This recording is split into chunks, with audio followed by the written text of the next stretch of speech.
Patuloy na umiinit ang bangayan ng Senado at Kamara matapos idawit si Senator Joel Villanueva sa Manoy Flood Control Anomaly.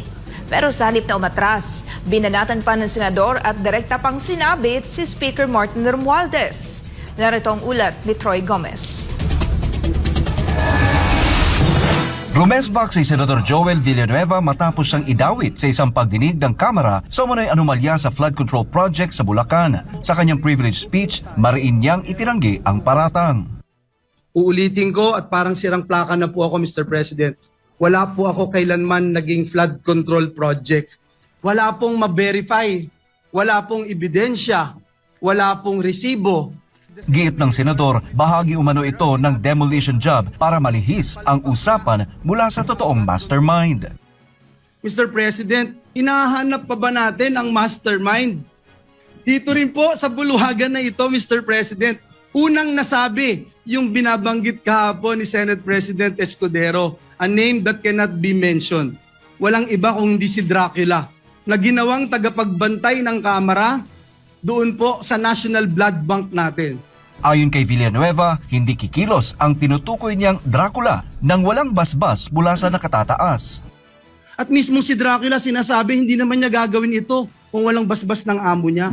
Sino ba ang amo niya, Mr. President? Sino ba ang naglagay sa kanya bilang tagapagbantay ng national budget? At nitong Lunes, mismong si dating Senate President Chis Escudero na ang naglantad ng pangalan.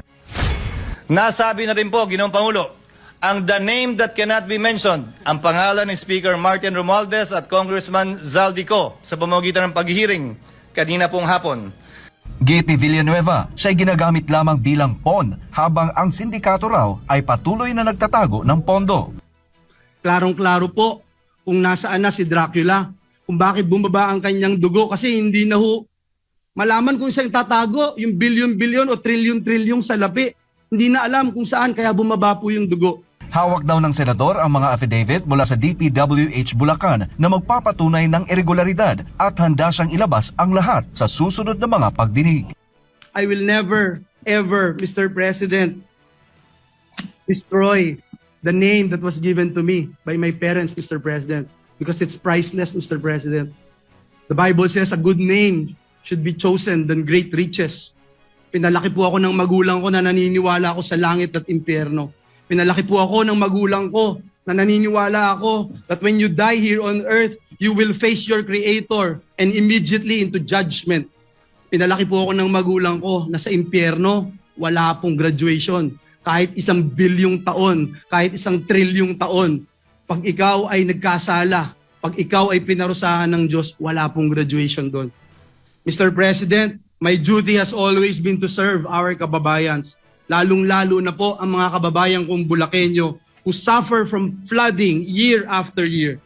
Habang idinidepensa ni Senator Villanueva ang kanyang pangalan, mas umiinit ang issue sa pagdawit kay Speaker Romualdez. Sa mga susunod na pagdinig, inaasahang mas mabibigat na pangalan at ebidensya ang mababanggit. Para sa Diyos at sa Pilipinas kong mahal, Troy Gomez nag-uulat, SMNI News.